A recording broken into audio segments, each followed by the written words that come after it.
Father, we come before your presence, Most High God, your daughters of Zion. And as we meet here today, Father, we ask that you come in the midst of us. Do the work that you do as we gather here, Father, to learn one from another, to fellowship, but most, Father God, to show forth your glory upon this earth. We pray this in Christ's name. Amen. Amen. Welcome to a special edition of GyrlSense. My name is Maria Del-Carmen, your host. Today's special guests are Amy Wood Sawyer, Monique Green-Gwen, Angela Jones, Rabia Hickey, Shari Woods Sherry, Jody Ward, and Adelise Kinkard. Welcome, ladies. Thank you. You are making more of my dreams come true for coming on my show, and we haven't even gotten started yet. There are times we need to stop and smell the roses. Sometimes the roses are pleasantly perfumed at a distance until we discover the unpleasant smell of the mildew water. Before me are 7 beautiful, strong, resilient, phenomenal women who have chosen to share some of their unpleasant past and their current successes as we embark on a conversation around reflecting on the little girl in me. Again, welcome to the program. Thank you. Thanks for having us. Well, ladies, we made it. Right? Yes, we made it. Yes, and we I will did. revisit that statement towards the end of the show. But first, again, I want to go around and so that you can introduce yourself and with your name. My name is Rabia. My name is Monique. Jody. Aurelis. I'm Angela. Amy. And Shari. Again, welcome. Thank you. I've labeled this group my traveling souls. I labeled it because of our initial connection that brought us together, which was because of Jody Ward. Mm-hmm. We've had 2 previous journeys together. We've taken over a restaurant once, immensely. Yeah. And we shared a day of yoga and meditation, which was very spiritual day as well. During that time, we discovered that we do share many of the little girl in us that we were before. Mm-hmm. That's what keeps us connected. It probably isn't what we have in common today, which we do have in common today, but I think the bottom line, what's there, the connection that glues us together, is that we share that little girl that once was, right? Yes. Right. And which leads me to my first question. Who at this table would even change their childhood? If given I would just change the fact that I wish I had a little bit more money. That's it, right? Yeah. What did you miss without the moolah? I grew up in a town where people had money, so when they're going off doing stuff, you're kind of like, yeah, I'll see you the next time. Right. So you have limited funds. Yeah. Okay. Not too limited, but Yep. not to do extravagant stuff that they were doing. How about yourself, Jody? I would not change my childhood. I had a very good childhood, so I wouldn't change it. I mean, I had a very adventureful childhood with my parents and with my siblings. Just knowing that we didn't really have to struggle growing up, and I had both parents in the household. Mm-hmm. It made a difference. Mm-hmm. So I would not change anything. And does anyone feel, and I'm pretty sure I know the answer, but you give me your version of it. Does anyone feel that your childhood is what made you today? Absolutely. Yes. Yeah. Yeah. Explain. I mean, I think just getting back to the question that you just talked about, would you change your childhood? I think I kind of struggle with that because I think when I'm at really pivotal moments in my life, moments of crises, or that's the times when I'm like, I know that has everything to do with my childhood. I know that the patterns that keep creating in my life has everything to do with my childhood. So I'm like, maybe if it wasn't so hard, then I wouldn't be in the situations that I'm in a lot of the times, in terms of just, I don't know, just kind of struggling with that inner peace, struggling with that self-confidence, struggling with trying to formulate an identity. Because when you are kind of raised in the circumstances that I was raised in, you kind of continuously question your self-worth. Because the people that were supposed to, kind of integrate that into your subconscious weren't capable of it. And so I find my journey has been hindered a lot because of that. And so I've spent a lot of my adulthood trying to just kind of resolve a lot of that stuff, heal from a lot of that stuff, which if I didn't have that childhood, I probably wouldn't have had to. But I know that it has made me resilient, strong, powerful, amazing, and triumphant. But it's been tough. So I guess at the times of desperation, I'm like, oh, why? Because I know that it has everything to do with my starting ground. Some people can just go on a platform like you talked about your childhood where you can just fly. I was already in a hole, so I had to dig myself out, and then say, okay, now what do I do? So it's just, I wouldn't change it because I don't want to change me, but I wish it had been a little bit easier. Have you been at that place that at the end of a work day, come home, if you have children, the food situation, the, gearing it all up for the next day situation. But when you're in bed, when you're finally relaxed, do you see the little girl in you? Do you follow her? Do you envision her then and then see yourself today? Does that ever happen to anyone? I think for me, I often do see the little girl. I think that reflecting on my childhood, every day I lay in bed, I just give thanks, and I'm so grateful for the decisions that I've made now and the family that I have now and the way I've learned to parent now, the way I've learned to be a wife now, and all those things. So I give thanks, and I'm so grateful and so blessed. Even though I wish my mother would have survived my childhood, but absolutely everything that I was subject to has certainly made me who I am today in every aspect of my life. So I definitely... Angela?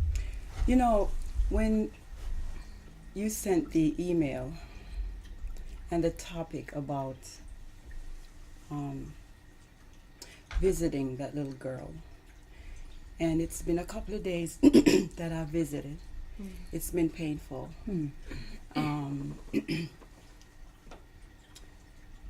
I cry a lot about little Angela. And at this present time, I would say that little Angela, she's still there. And the middle age that I am now,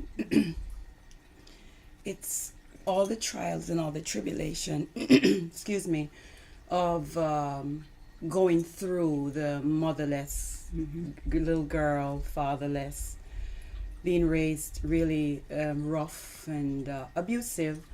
I believe the person I am now, when I look back on it over the few days, I realize that all the pain, all the suffering, all the sadness have really made me who I am. And the reason is it's made me very sensitive. It's made me non-judgmental to people, and and that soft part of me, I really attribute to all of the pain growing up as a little girl. Okay.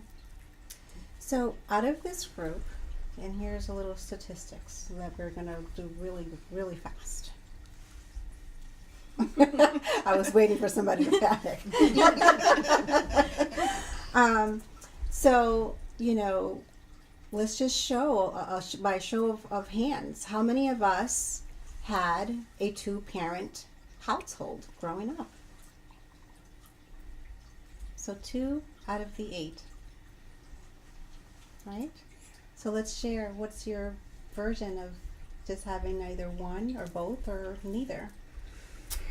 Well, I was raised by my mother. My father was killed when I was 13. And prior to that, they were married, but he wasn't in the home. And so it was really hard losing a parent at 13 the way I did. And I still struggle. You know, I'm still that little girl, and I struggle with that daily.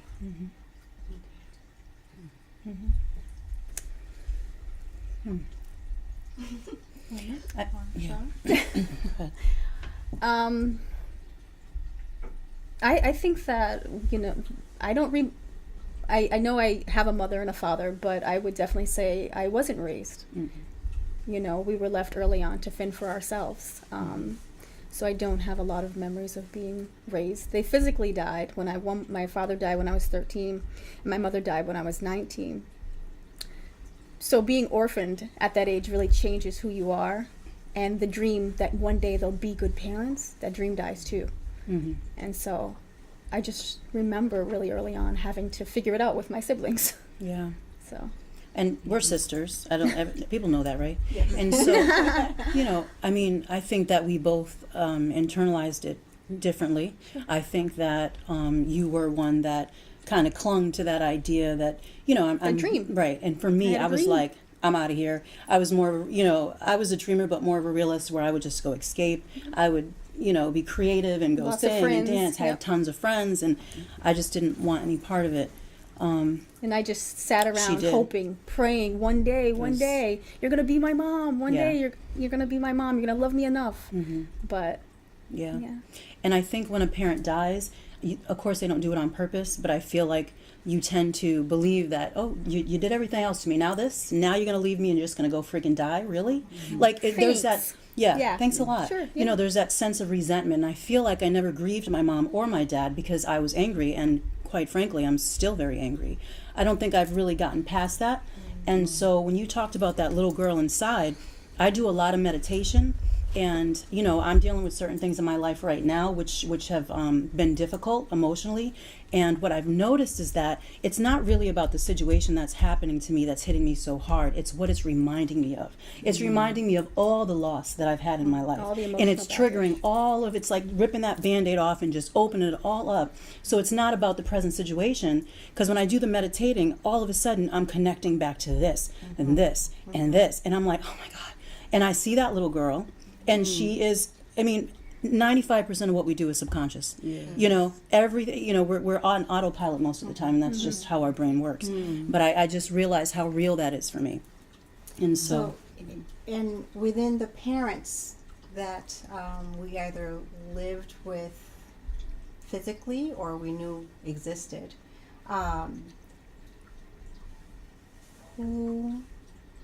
many were in the household? Was ever the situation where there was domestic violence, where there was drugs, any other types of abuse? Like, what's the upbringing, or what's our experiences with that, with the little girl?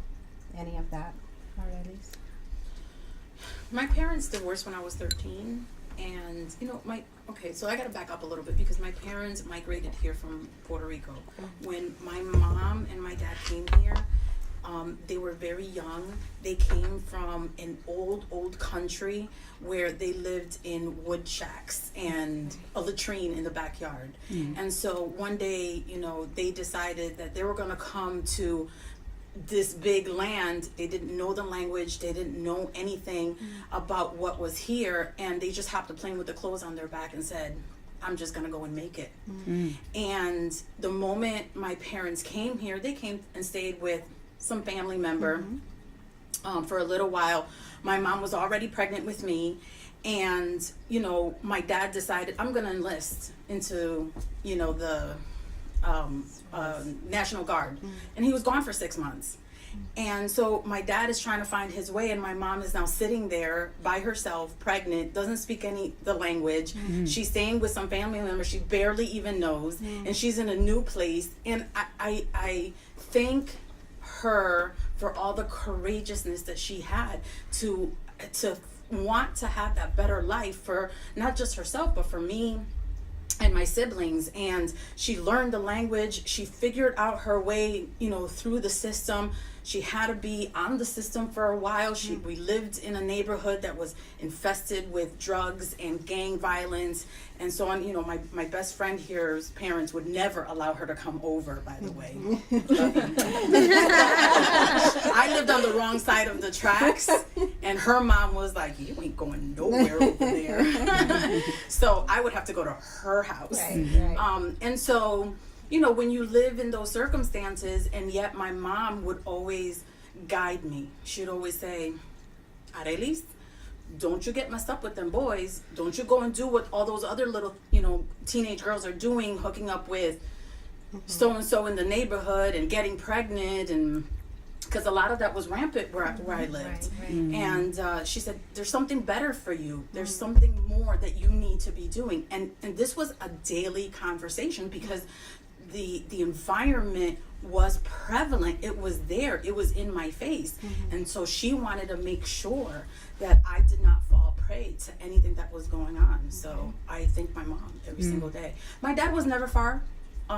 He even though they were divorced, he was more of a weekend dad. Pick me up on Sundays, go to Mickey D's, hang out, be like, he was always the, hey, how's my baby doing today? Yeah. My mom was stuck with the guidance and the disciplining and what did you do today? Yeah. Well, my dad show up on Sundays and said, so. Yeah. And how about you ladies or anyone else want to share? Well, I grew up in Jamaica, of course, and my childhood memories are just all over the place because my mother left and went to England. Back in those days, early 60s, people migrate to England for a better life. And so I was left with my paternal aunt. That was very strict, and I remember as a little girl, used to look in the mirror, and I used to just practice in the mirror to say mommy or mom, because everybody around me had a mother, and so that was very hard. I couldn't understand. So the first time I actually saw my mother, I was 13, and that was for a short while. She came to visit and she went back. My childhood is, this program have stirred up so many memories that, and I said I wasn't going to cry, but again, it has made me who I am. And I just want to leave it at that. Okay. Sharon? I mean, the things that you talked about, like some of the adversities, calamities, all those things, I think you can check them all off for us. I mean, our mom was a chronic substance user. I mean, she died of a heroin overdose. Our dad died of a drug overdose. I mean, this is what we've seen on a regular basis. I mean, domestic violence, that was just... knew. Where you would see your mother hanging clothes, and that my dad taking the window and just smashing the wooden window on her hands, and all her knuckles are broken, or her nose is broken. I mean, this was a constant thing. Running out of the house when he goes to the store, and ending up in who knows where, shelter. I mean, it was tragic, and it was constant, and I think we lived with a lot of fear. Yeah. Always afraid. we didn't know what was going to happen next. I remember as a little girl, and due to the domestic violence, just always being afraid. And I remember trying to sleep with earmuffs on, so I didn't have to hear the screaming, because it was haunting. Right. And I wanted so badly to save her or to help her, but I couldn't. And if I went out of that room, I'd be subject to the same abuse. So. Yeah. Okay. What were some of your dysfunctions growing up that actually shaped you into the woman that you are today? Like, what was some of those real dysfunctions, no matter how severe or Well, for me, it was, since my parents were together, it was how the husband treated the wife. And my mom is very patient and a pleaser. And so for years I've watched my father, complain, and my mom would rush to try to satisfy him. And so when I got married, I thought that's what you're supposed to do. And I started working in a human service field and realized when I was doing the training on what is a healthy relationship and what isn't a healthy relationship, it was like ding, ding, ding, ding, ding. Here you go. And so, I tolerated a lot of stuff because of the way my parents' relationship was that I shouldn't have, dealt with myself. And when it clicked in my head, like, okay, I don't want this for my children, my girls. It was because people thought, oh, you have it all. I had this big, huge house. My kids are in private school. I didn't want for anything, but it became a prison. And people don't realize that, the guy looks nice on the outside and he's nice to you until you get on his list, on the bad list, and then you're the enemy. And so learning how to navigate that. I thank my coworkers who were therapists and counselors of guiding me through, and then not being ashamed to go and ask somebody else, am I crazy? And realizing, no, I'm not the crazy one, he's the crazy one. And and making those tough changes and being afraid to go on it on my own. Because this October my parents will be married for 50 years. And when I see them together, I don't know how she did it.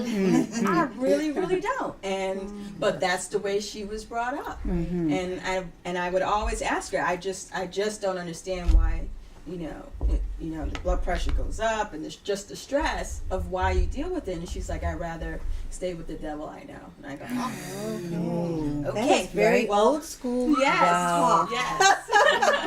Yeah, so Wow. learning that their relationship is separate from my relationship with my parents it's a whole different is a generation. whole new dynamic. And when do you step in, when do you not step in, when do you and it's the same thing with myself and my ex-husband. When do I step in when I feel like there's a line being crossed? And teaching my kids, constantly teaching them of what is appropriate and where are your boundaries, and not allowing the other significant person in your life to abuse you and manipulate you. It's an ongoing thing of constantly doing that and watching and saying, that's really not right. Right. So that's So, tell me, when was that pivotal moment for all of us? When was that pivotal moment that we said, enough is enough? When was that moment when we either chose to break that cycle and or take control of your future? When did it happen to you? Do you remember it? Oh, yeah. When was that I think my moment? mom broke that cycle for me. Okay. Because my mom comes from a very dysfunctional environment. My mom was abandoned by her mother at a very young age and left with her father. Her father had no idea what to do in raising kids, and so she was left to sort of, he went on to have more children, and she became the parent at like 6. So, and so her leaving 18, she was running away from all that was going on back home and dealing. And to this day, I mean, there is the dysfunction in my family is abandonment. My father was like a hobo child. My mother was abandoned because my father, like my grandmother on my father's side, died when he was very young, and his father tried to kill him. And I'm sure there was a mental health issue, something that was going on back in the day that no one ever knows about. Something happened there, but my dad is older now. He has a keen memory until you ask him questions, and he's like, "Oh, I don't know," So, but that sense of abandonment sort of carries over, like comes into the next generation. And there's a lot of women in my family that carries that sense of abandonment. But my mom, I'm telling you, she is like a phenomenal woman. She, with the strength that she has, she struggles with a lot of that abandonment issue, but she made it a point to be everything and anything to me and instill in me everything that she wanted to be. So when she sees me, she's like, you do everything. Yeah. I'm constantly moving on, so the way my mom describes me, and I'm like, well, Mom, I get it from you. Right. And she's like, no. And I'm like, yes. Yeah, so I think she broke that mold a little bit for me. She took it. Yeah. When was that moment for you? I read a book about the sacred woman. I want to say maybe 9 years ago. And there's a quote that she has in the book that says, strengthen a woman and you'll strengthen a nation. And I thought about it because at that time I was divorced after 18 years, 4 children that I had 3 boys and a girl that I had to pretty much raise by myself. And going back maybe 10 years, I remember the children when they were young. And I remember the oldest one, and then the second and the third, and the youngest one was a baby, maybe 3 years old. And I remember looking at them and saying, oh my God, I have 4 children. It's as though it was a big opening in my mind. I have 4 children, and the man that I was married to was very abusive. And I felt rejection. But as you were saying, when you grow up with abandonment and with low self-esteem and being lost, and then here you are, we are as women, we get into a relationship, the lovey-dovey and all of that stuff as a young woman, and then you have children, and then you have no clue how to relate to have a healthy bonding relationship with your mate. And so because of the rejection and the abandonment, I wasn't able, I suffered abuse from him because I thought that was what I was supposed to do. But going back to the big aha was when I realized that he was gonna leave and I had to do this by myself.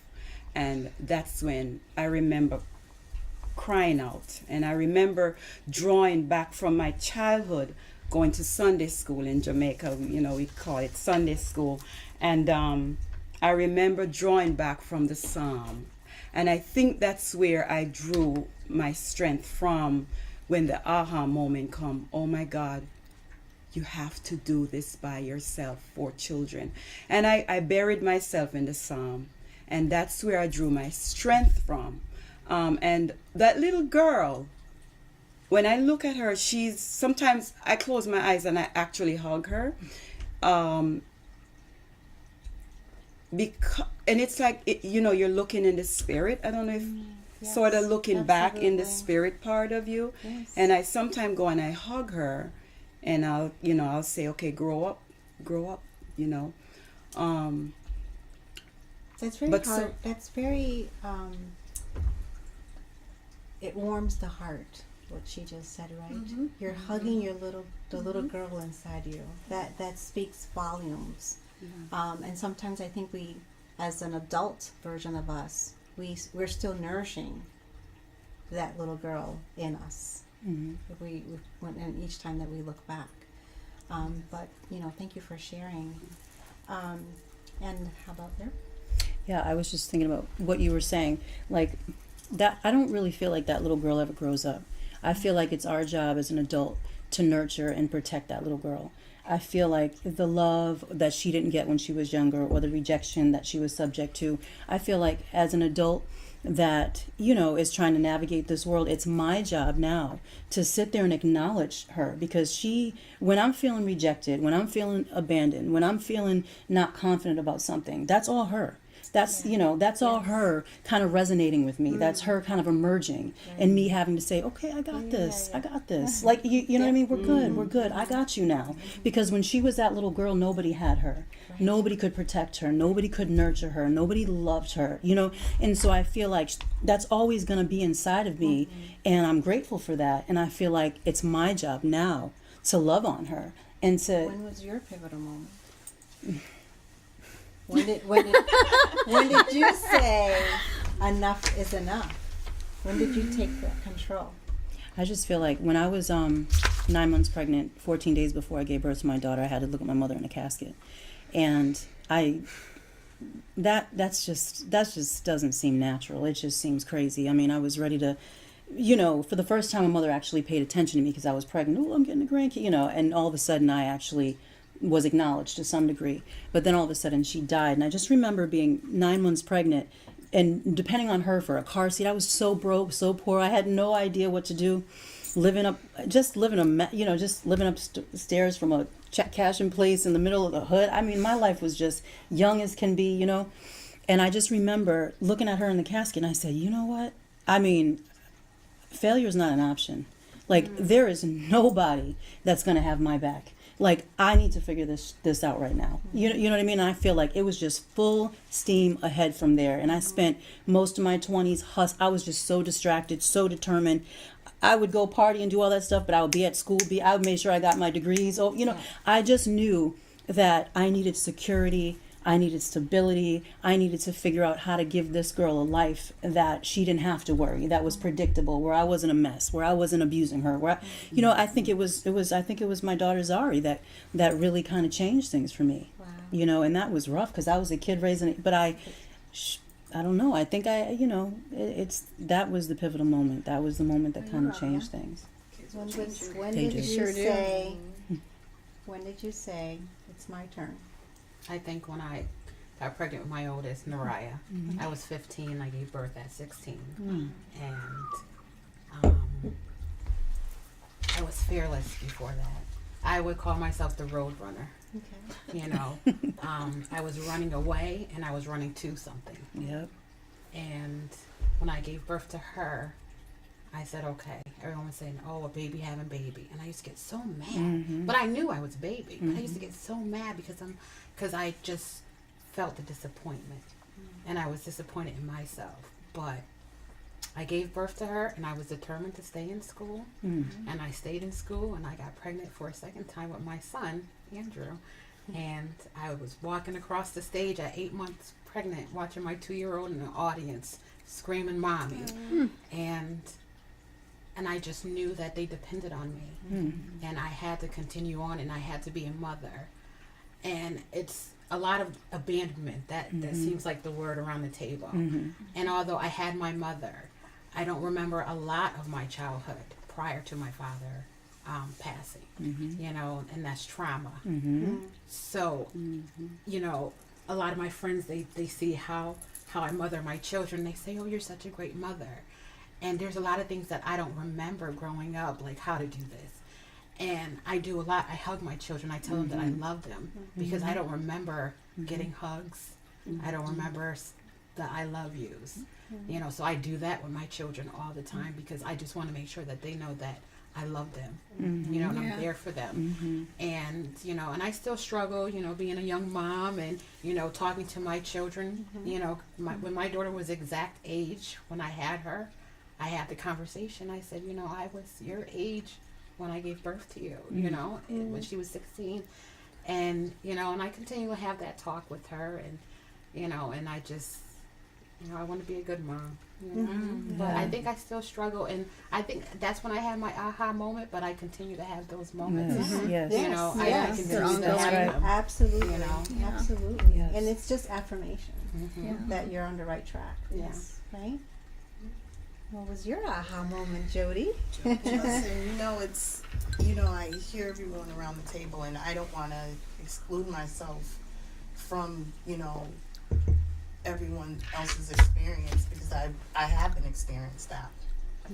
And I don't even really think the only real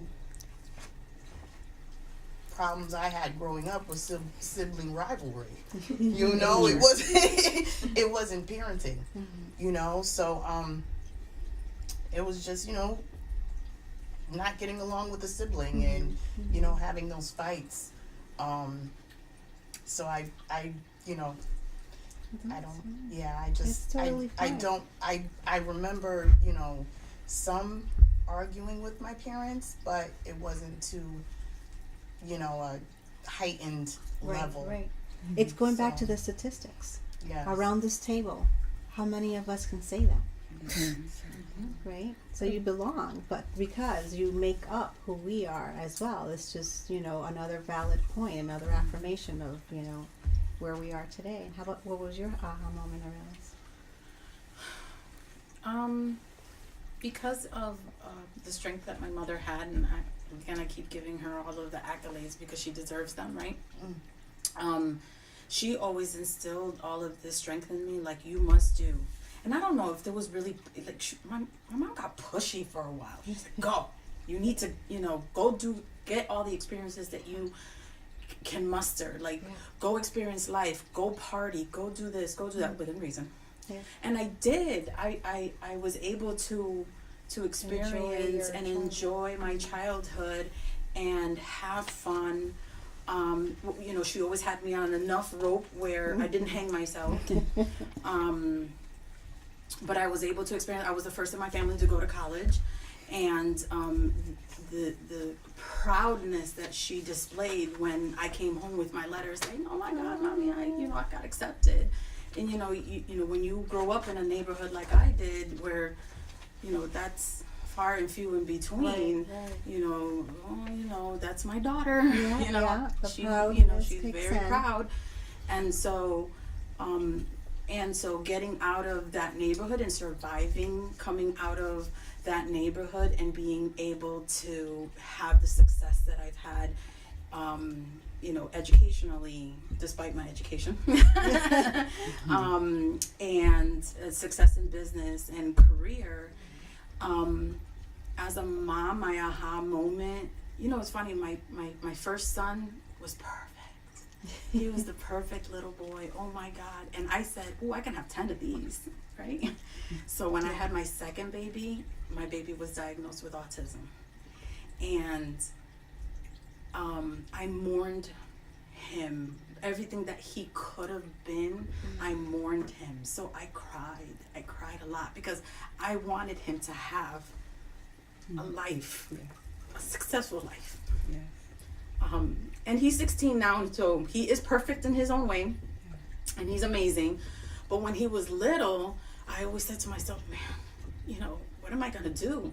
How am I going to get him to where he needs to be? Because as a parent, you want your child to be able to go into the world and be able to survive life. Right. And my baby doesn't have any survival skills. He doesn't have that ability. And so as a mom, there's a part of me that's constantly protecting him. I am constantly putting him into a bubble and protecting him because he'll never have the skill set to be able to protect himself from anything. And when I'm gone, who will be there to protect them? So I worry about stuff like that. So my aha moment came when my baby was diagnosed, and I knew, eventually that I would have to figure out a way to be able to care for him when I'm no longer in this life. Yeah. Mm-hmm. Yeah. Mm-hmm. Absolutely. And I don't want to put you on the spot, Angela. Only if you wish to share, Yes. if you know where I'm going, with your children. The one. Yes. Well, my children, my lovely children. I gave birth, because I have a lot of children, but I gave birth to 4 children. My eldest son, Rashar, I can call his name. After the divorce in '97, he was the eldest of 4, and he was dabbling into different type of drugs and stuff, and he suffered.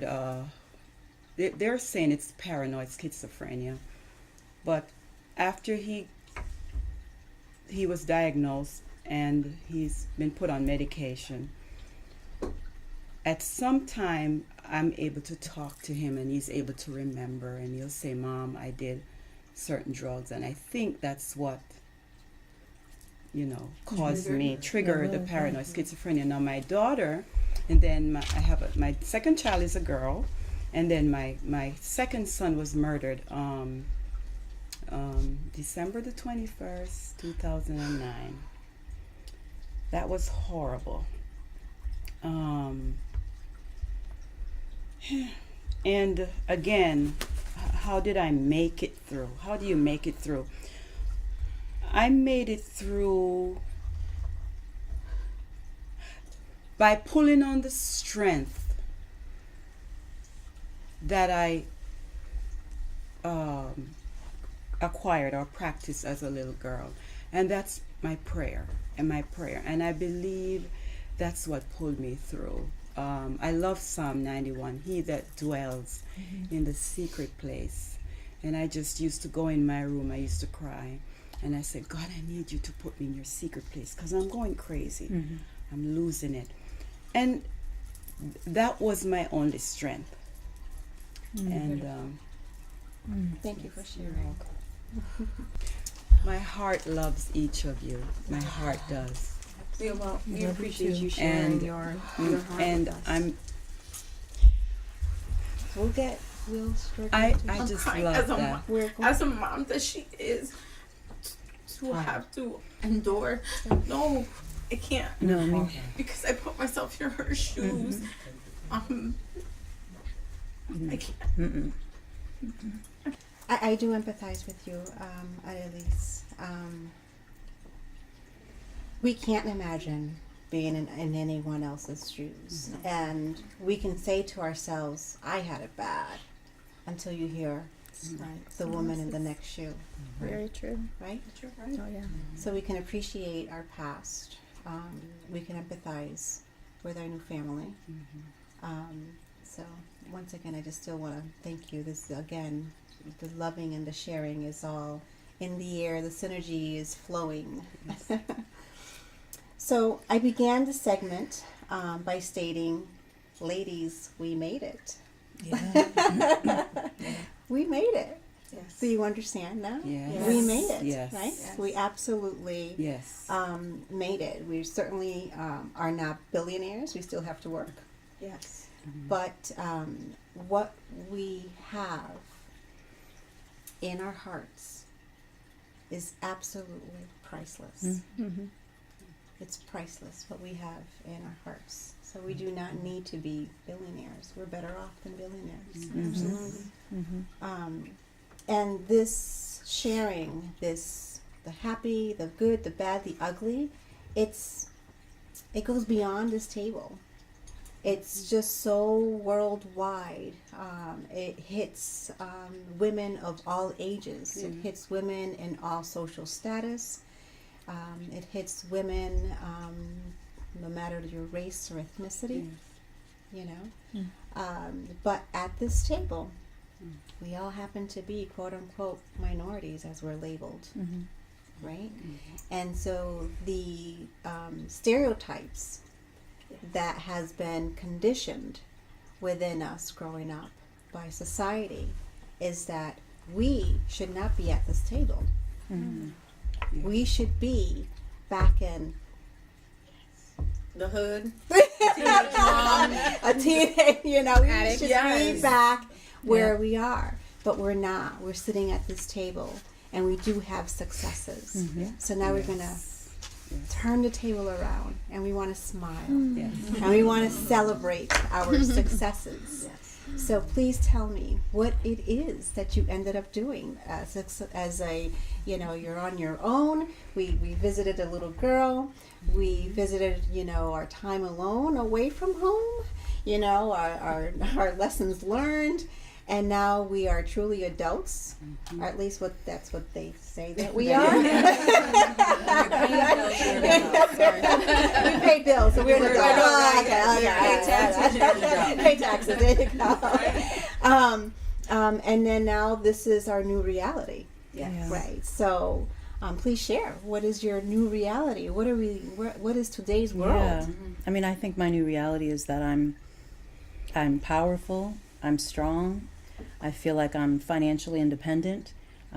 You know, I have my own private practice, so I'm trying to heal other women, and I feel like all of the pain that I've endured is really gifts, because I can relate to people and I can show people that I understand where you're at, you know, and you will get through the storm. And so I feel like, you know, even the most painful moments are really my biggest blessings. And you know, I'm in the process of, you know, working on some books and, you know, just doing some things, just, you know, so I don't really have to depend on anybody for anything, which is amazing. And I feel like I've, you know, yes, I really have been, I feel like I have a lot of grace, and I feel like I'm really blessed for that. And so I have my 2 daughters, and I take care of them, and, you know, I feel like, you know, my career I've done very well. I don't know. I just think it's more grace, it's more God than, you know, that's what I attribute it to, and just my unstoppable passion for just healing people. And you'll be back on my show when this book is released. Right, that's We're right. going to get real detailed on That's that. good. You know, similar to Shari, I just feel like, you know, everything has been a lesson and a blessing. You know, being a mother for me is I probably could cry, but you know, when I was pregnant, I said, I don't know how to do this. I don't know how to be a mother. Like, I never seen anything. Who's going to teach me that?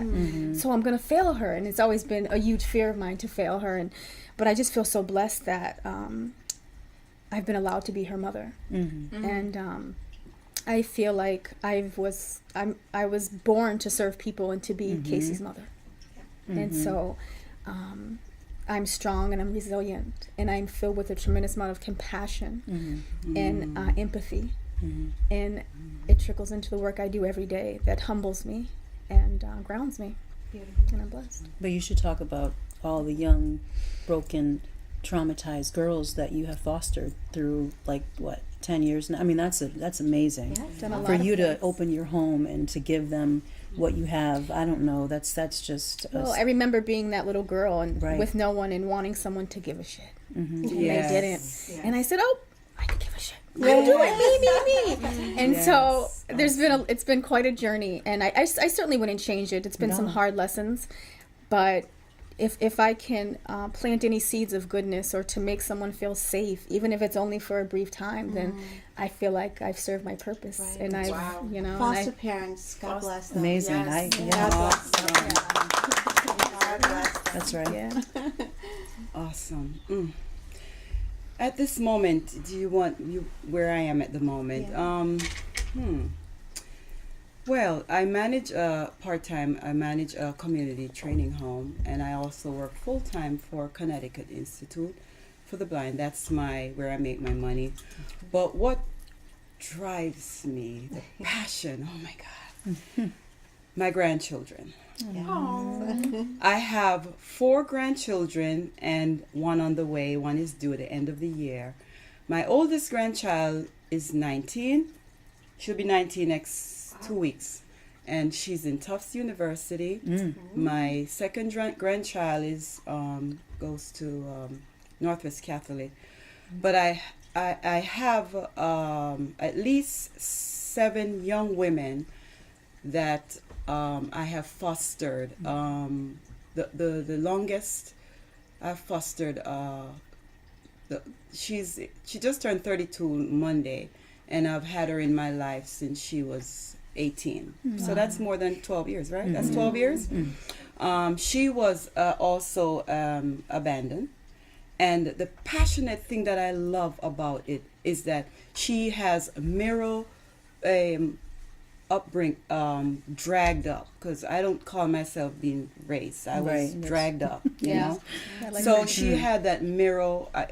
Everything that my life mirrors hers. Does it make sense? Absolutely. And Yeah. I'm passionate about her. She's doing well. She has different emotional problems, but she just celebrated a birthday. And then I also started this He That Dwells in the Secret Place prayer group. It's small. It's only 3 people, but the one that I'm excited about is I Will Lift Up Mine Eyes to the Hills Mountain Walk, and we can talk about that another time. Absolutely. Wonderful. And what are we doing today, Elise? Wow. Well, as a mom, Yeah. I have two beautiful boys, and my older son is 18 and studying at the University of Connecticut, my alma mater. And then my younger one, who is 16, is learning to be more and more independent, and you know, he has his struggles, but he has made me a better person and a better mom and more compassionate and empathetic than I've ever been, as a result of having a special needs child. And you know, he is just my heart and soul, and he drives I think many aspects of my career and my success, because I know that I have to plan for the rest of his life. And so as a result, in my career, I started out as a social worker. I became a probation officer, and I did that for 10 years. Loved my career. I have a master's degree. And when he was diagnosed, I did a 360, karate chop to my career, and ended up in real estate. And since then, I've built a very successful financial services company, and I buy and sell and flip homes. And so I do lots of things in real estate in the hopes of building wealth. And I love teaching building wealth through real estate. So I've taught many people on how to build wealth, and Absolutely. Bringing that forward. So we can. That's another topic. For This is like my season 3. Each and every one of you. Right. All right. So we're going to take this time just because we need to wrap it up a little bit. I've asked each and every one of you to read a part of a poem, Phenomenal Woman, from Maya Angelou. Shall we? Yes. Pretty woman, wonder where my secret lies.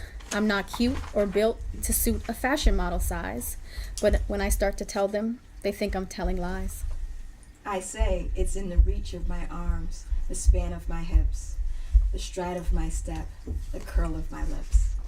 I am woman, phenomenally. Phenomenal woman, that's me. I walk into a room just as cool as you please, and to a man, the fellows stand or fall down on their knees. Then they swarm around me, a hive of honeybees. I say it's the fire in my eyes and the flash of my teeth, the swing in my waist and the joy in my feet. I am woman, phenomenally. Phenomenal woman, that's me. Men themselves have wondered what they see in me. They try so much, but they can't touch my inner mystery. When I try to show them, they say they still can't see. I say, It's in the arch of my back, the sun of my smile, the ride of my breasts, the grace of my style. I am woman, phenomenally. Phenomenal woman, that's me. Now you understand just why my head's not bowed. I don't shout or jump about or have to talk real loud. When you see me passing, it ought to make you proud. I say it's in the click of my heels, the band of my hair, the palm of my hand, the need of my care. 'Cause I'm a woman, phenomenally, phenomenal woman, that's me. I love you, ladies. I love you.